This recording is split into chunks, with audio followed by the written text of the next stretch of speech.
He did not persuade you to come here. He did not persuade me. Actually, Chairman Cummings, which is part of the conversations that we engaged in with his people, as well as Chairman Schiff and others, we spoke in order to ask me to come here voluntarily. I find the connecting of the dots here with Mr. Davis and you, and frankly the chairman and perhaps others, to be rather stunning that there is an agenda for all this happening here today. And I believe, frankly, that that's to bring the president down, to impugn the president. You made an oath last time you were here, and that oath meant nothing to you then. We had an oath here in this very room about a month ago, and it was, quote, "Be clear that I will seek the truth, nothing but the truth, so help me God," end quote. That sounds like an oath to me. The chairman made that statement in this very room last month. But here we are today, our first big hearing with, as you and we all know, a convicted liar, lying to Congress, a criminal. And I believe this witness is totally incompatible with the stated goal of having to seek the truth in this hearing. This is the first time in the history of Congress we have someone testifying here who has already been convicted of lying to Congress. So congratulations for being the first in Congress to do that, and Mr. Cummings as well. I can't believe we have brought this committee to its knees in terms of losing its credibility. And it's a shameful mockery of what our purpose is. I yield back. Gentleman's time has expired. Mr. Lynch. Thank you, Mr. Chairman. Let me just pick up on those last comments. I want to talk about a low point. How about Mr. Papadopoulos pled guilty, Mr. Manafort convicted, pled guilty to 2 other charges, Mr. Gates pled guilty, Mr. Flynn pled guilty, Mr. Pinedo pled guilty, Mr. Van der Zwaan pled guilty, Mr. Kalimnik indicted for obstruction of justice. And for 2 years, you want to talk about an agenda, my friends on the other side of the aisle refused to bring any of these people up before the committee. So today, for the first day, we have one witness who voluntarily is coming forward to testify. Your side ran away from the truth, and we're trying to bring it to the American people. So, Mr. Cohen, Sir. First of all, thank you for voluntarily coming before the committee to testify. I want to ask you about your statements regarding Trump Tower in Moscow, and I want to drill down to some of the facts and details. Now, you may not be aware of it, but this goes back a ways. Back in 1987, Mr. Trump wrote that he had had ongoing discussions with Soviet officials back then to build a large luxury hotel across from the Kremlin, in partnership with the Soviet Union. So at that time, it was the Soviet Union.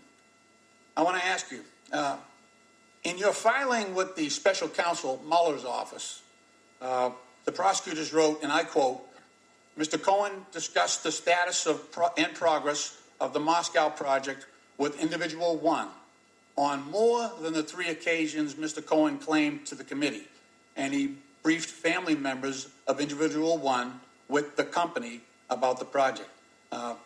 I know this is redundant, but Mr. Cohen, who are we referring to here when we refer to Individual 1? Donald J. Trump. Okay, and the company? The Trump Organization. Okay. Through a subsidiary. Okay. And who were the family members that you briefed on the Trump Tower Moscow project? Don Trump Jr. and Ivanka Trump. Okay. Now, were these in the regular course of business, or did the president or family request the briefings? This is the regular course of business. Do you recall, there's a question on the number of briefings. Do you recall how many there might have been? I'm sorry, sir? Do you recall how many of these briefings there might have been? Approximately 10 Okay. in total. All right. In your written remarks, you also wrote, and I quote, "There were at least a half dozen times between the Iowa caucus in January 2016 and the end of June when Mr. Trump would ask me, 'How's it going in Russia?' referring to the Russia Moscow Tower project. Now, how did the president communicate those questions to you? Was it verbally or over the phone? Verbally, most of the time, or virtually all of the time. It would. Okay. he would say to me, Michael, come walk with me. He was heading to, let's say, a rally, to a car, and as I would walk him to the elevator, he would ask me questions quickly regarding a series of Could there be any issues. doubt about what he was referring to in terms of the project in Russia? No, this would be it. Okay. Otherwise, there would have been no reason to ask it of me. Right. You also wrote, and I quote, to be clear, Mr. Trump knew of and directed the Trump-Moscow negotiations throughout the campaign and lied about it, close quote. How did the president actually direct the negotiations? What details did he direct? Well, after each communication that I had, I would report back to him, and our goal was to get this project. We were interested in building what would have been the largest building in all of Europe. Sir, I just if I can say one last Please, thing go ahead. in regard to the gentleman's statement, since this is on topic. The lies that I told to Congress, in fairness, benefited Mr. Trump. It was in furtherance of my protection of Mr. Trump, which I stated in my testimony. And I am not protecting Mr. Trump anymore.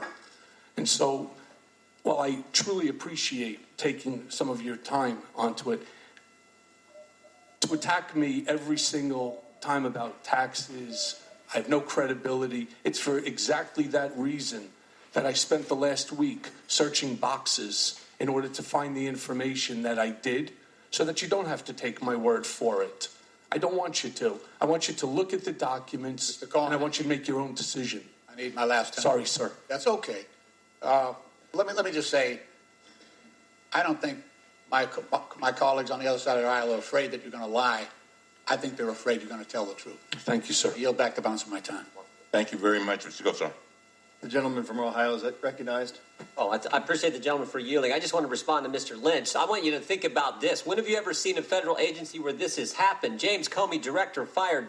Andy McCabe, deputy director, fired. Lied 3 times under oath, under investigation, right? As we speak, Jim Baker, FBI counsel, demoted, then left, currently under investigation by the U.S. Attorney's Office in Connecticut. Lisa Page, demoted, then left. Peter Strzok, deputy head of counterintelligence, demoted, then fired.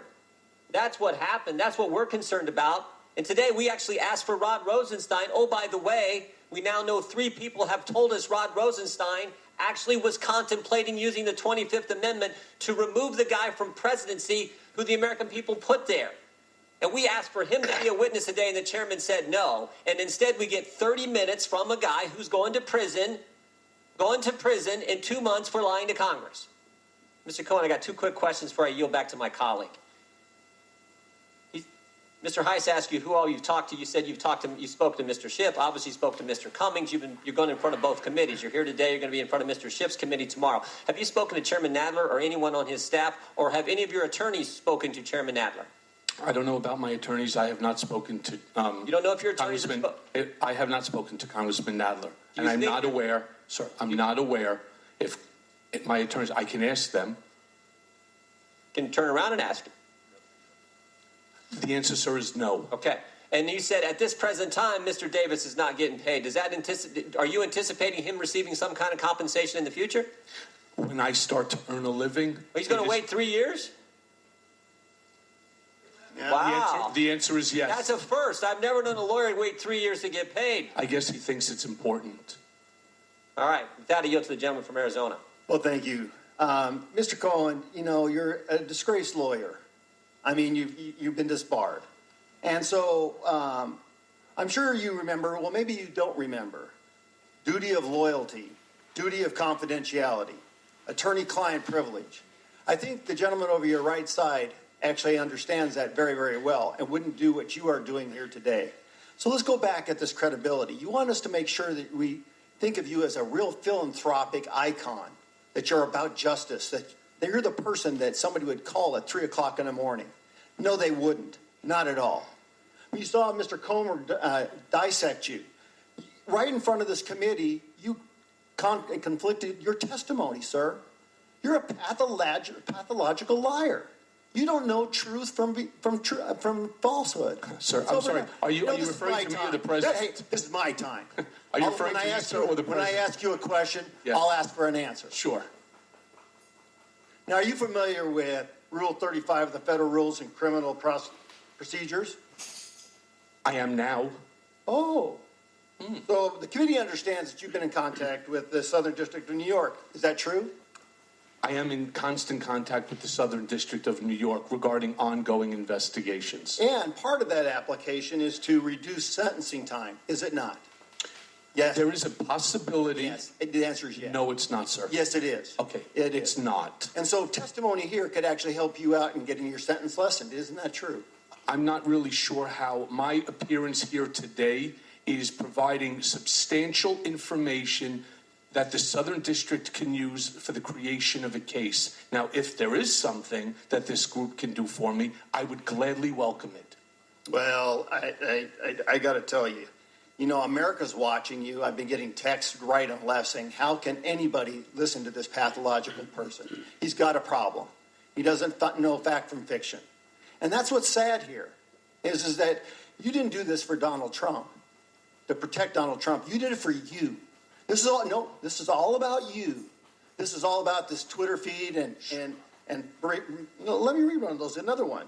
Women who love and support Michael Cohen, strong, pit bull, sex symbol, no nonsense, business oriented, and ready to make a difference. 1,000 followers. Ready to make a difference against the law. That's pretty sad. You know, over and over again, you know, we want to have trust. It's built on the premise that we're truthful, that we come forward. But there's no truth with you whatsoever. That's why that's important to you, to look up here and look at the old adage that our moms taught us. Liar, liar, pants on fire. No one should ever listen to you and give you credibility. It's sad. It's sad that we have come. In fact, I want to quote the chairman's very words. This is a real, hold on.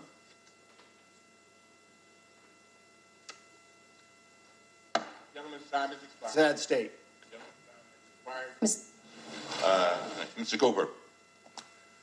Mr. Cohen, several times in your testimony.